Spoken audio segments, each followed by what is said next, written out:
Bismillahirrahmanirrahim. Assalamualaikum warahmatullahi wabarakatuh. Waalaikumsalam warahmatullahi wabarakatuh. Alhamdulillah.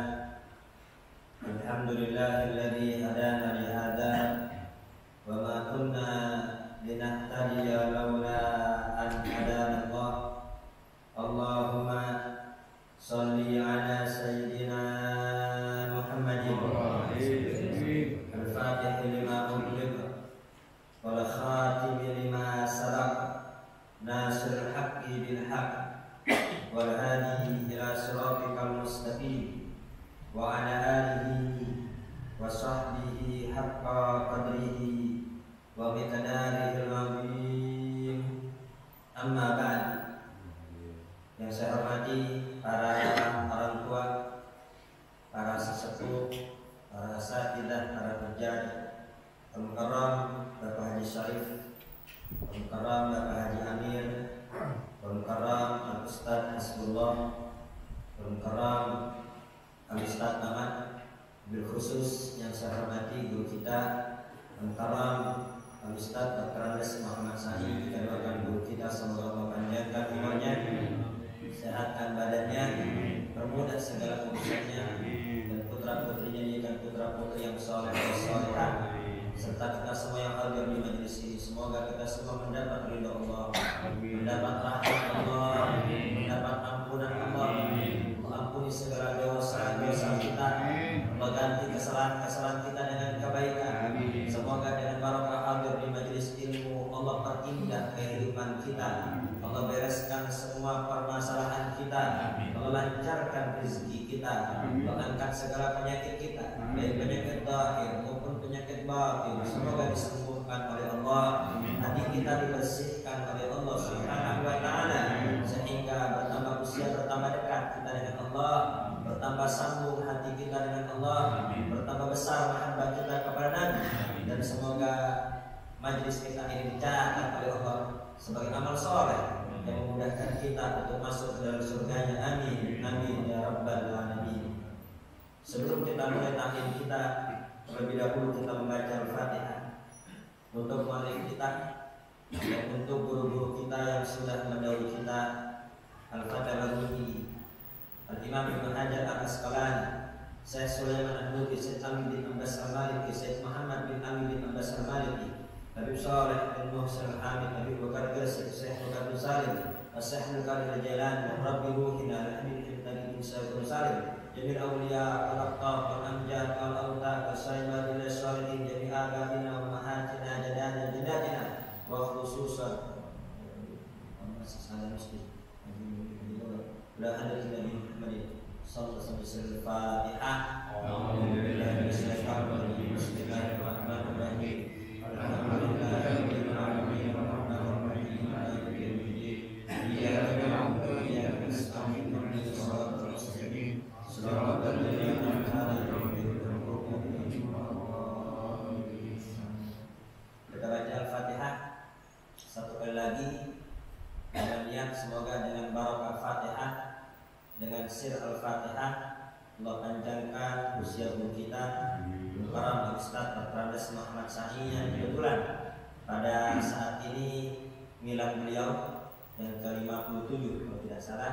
Kita doakan semoga dengan barokah Fatihah Allah panjangkan usianya, Allah sehatkan badannya, Allah bereskan semua urusannya, Allah kabulkan segala cita-citanya, walaupun di salihah ila hadratin Nabi Muhammad sallallahu alaihi wasallam. Fatihah.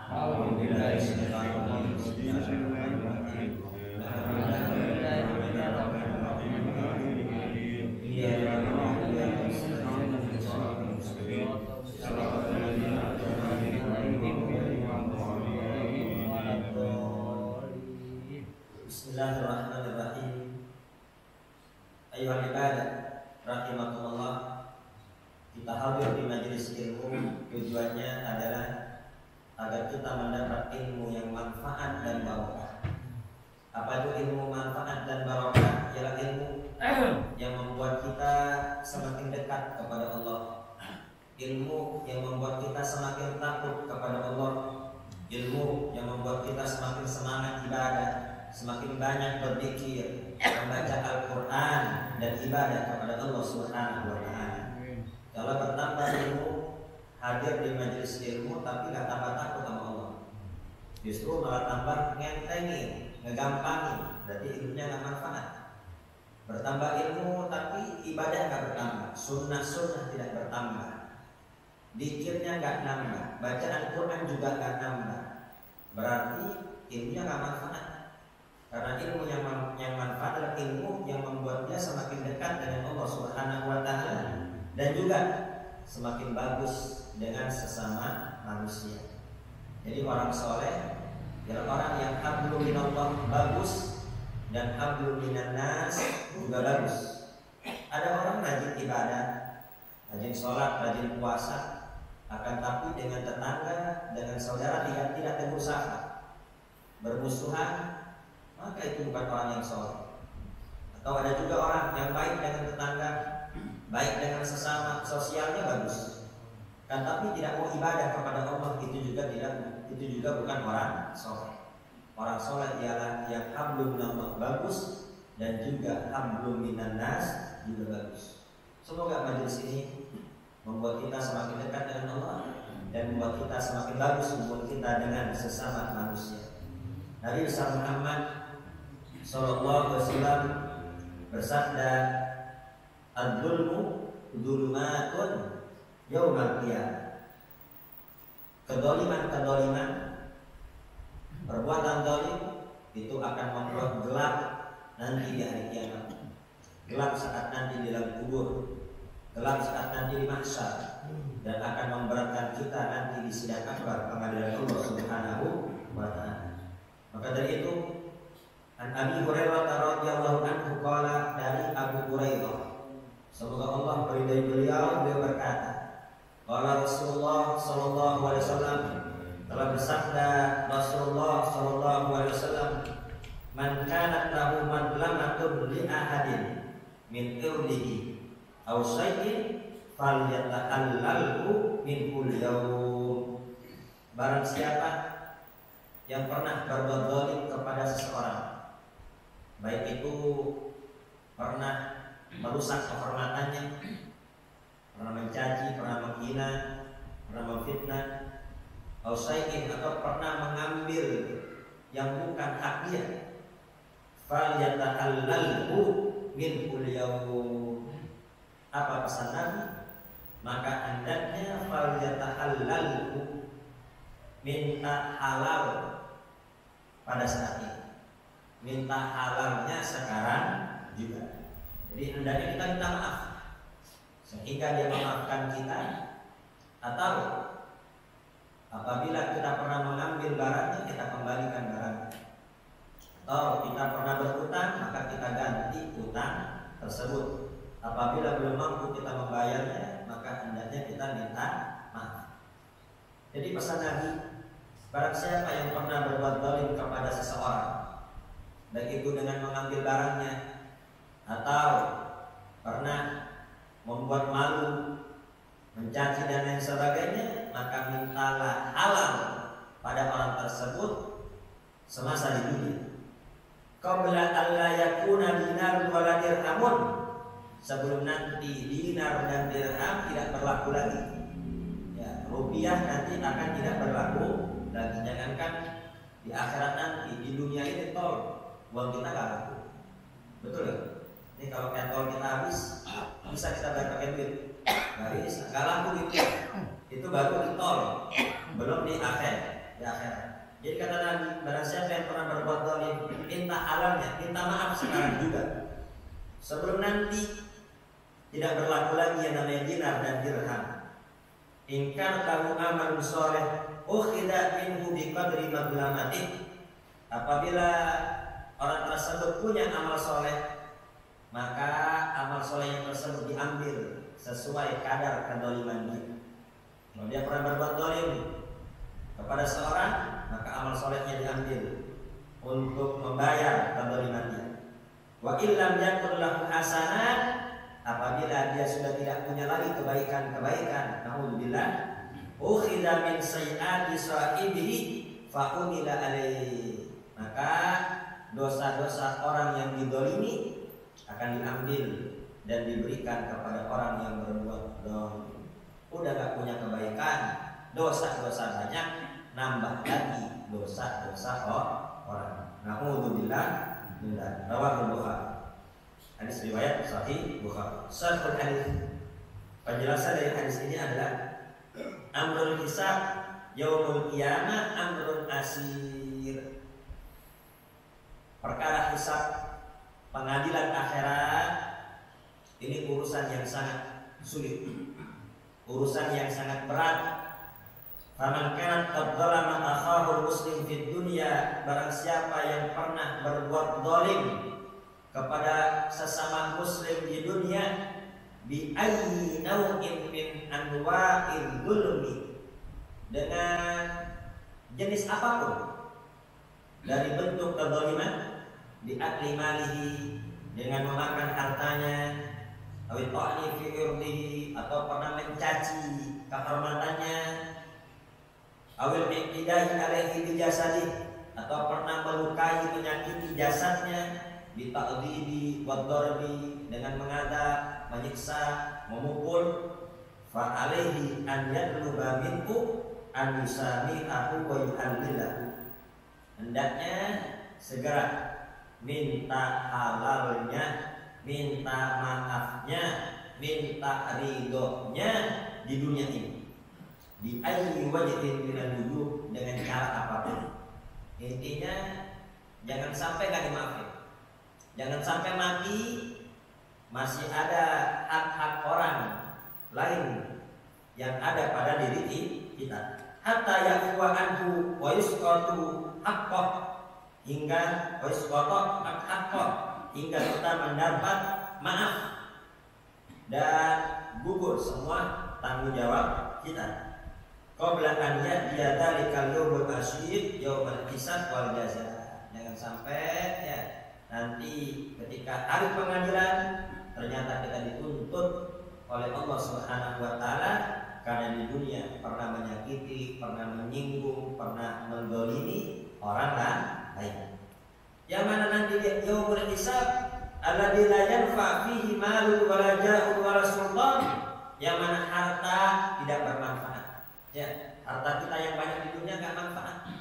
Rumah-rumah kita enggak manfaat, mobil kita enggak manfaat, tabungan kita enggak manfaat, walajah kedudukan kita enggak manfaat, wala sultan kekuasaan kita di dunia ini enggak manfaat.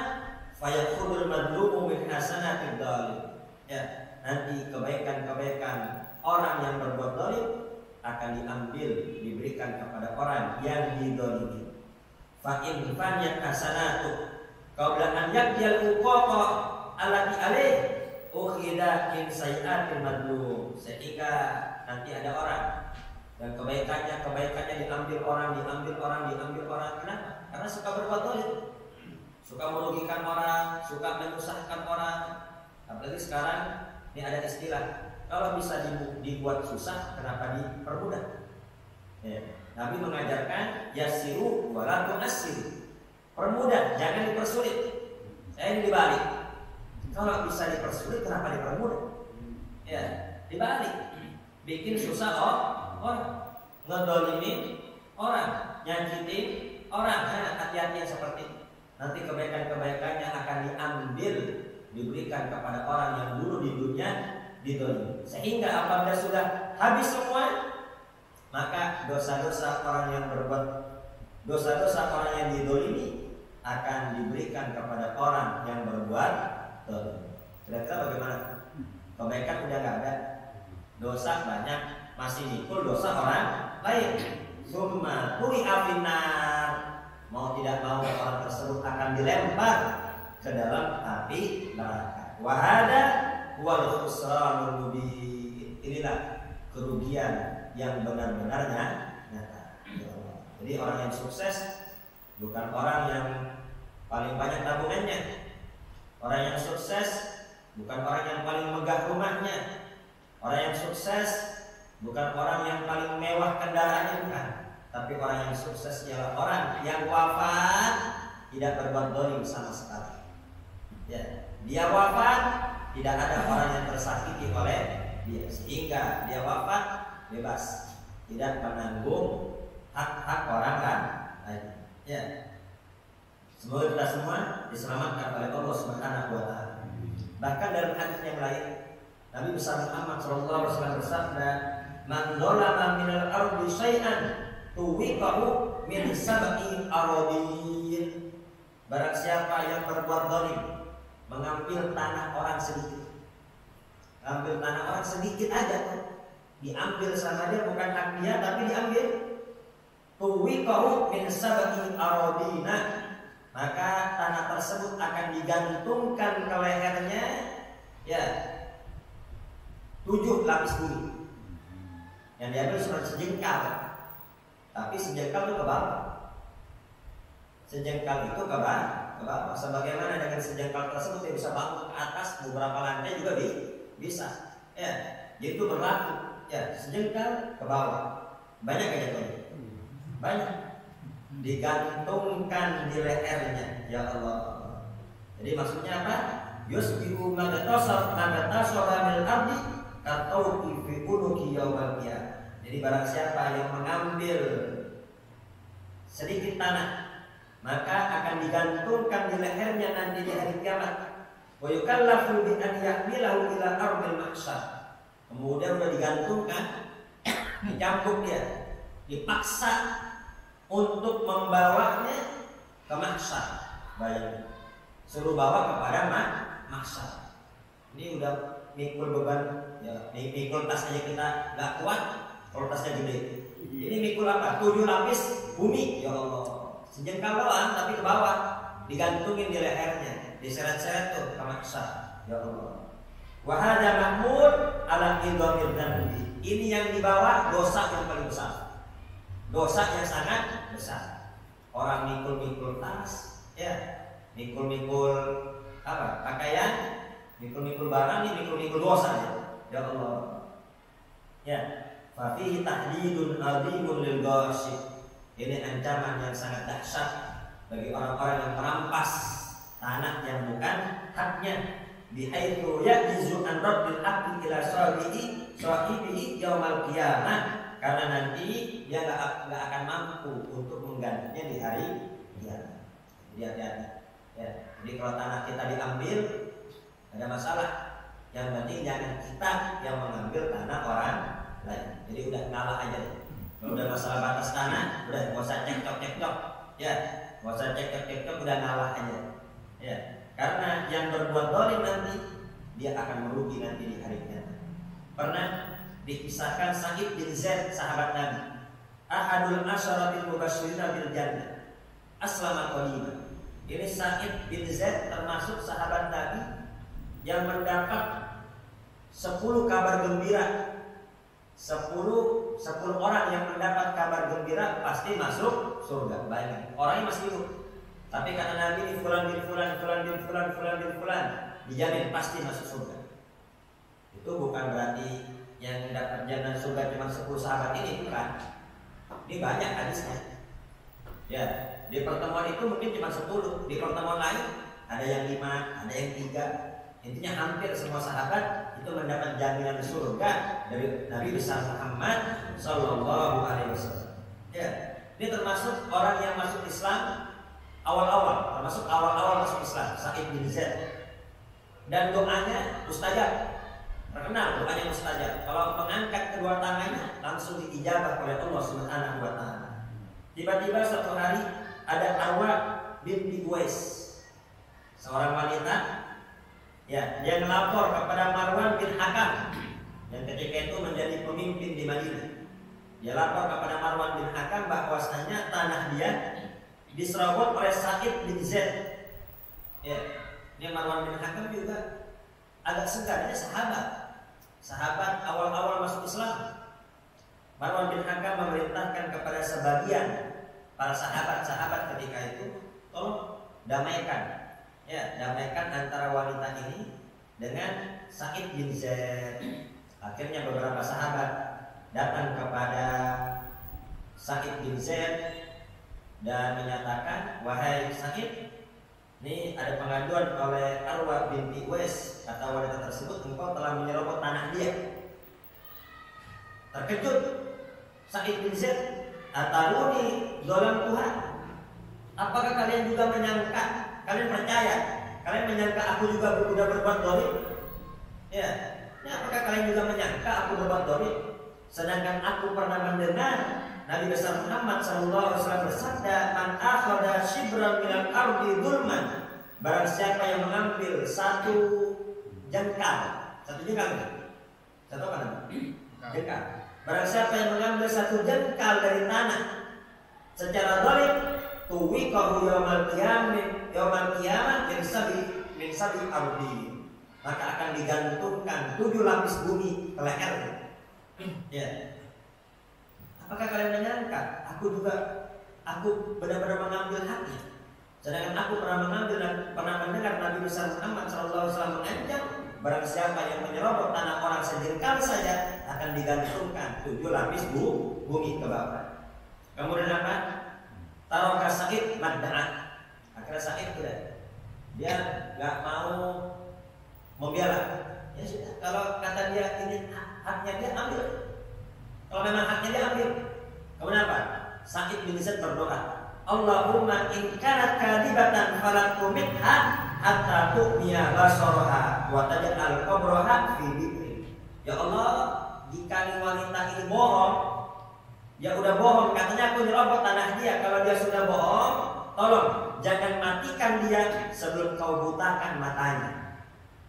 Kalau dia sudah bohong, jangan kau matikan dia sebelum kau butakan matanya dan jadikan kuburnya di sumur.